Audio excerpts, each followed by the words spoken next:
Is it Chinese, Mandarin, Cantonese? And what's the deal with simplified and traditional? Let's clear the confusion today. So first, Chinese is the family name of the whole language. So the official spoken language is Mandarin, which is called 普通话 in Chinese.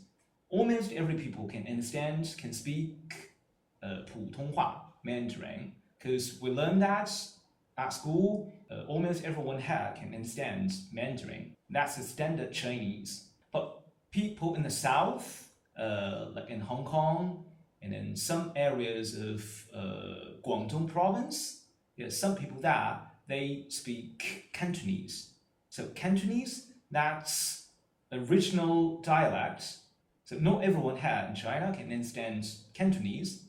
By the way, Cantonese sounds totally different. For instance, like the greeting word, right? 你好, that's Mandarin. But in Cantonese, sorry, my Cantonese pronunciation is very poor, but it's sort of like 你好.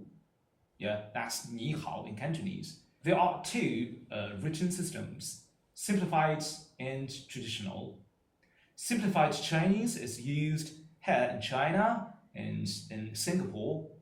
So comparing to traditional one, it has fewer strokes, so it's easier to remember.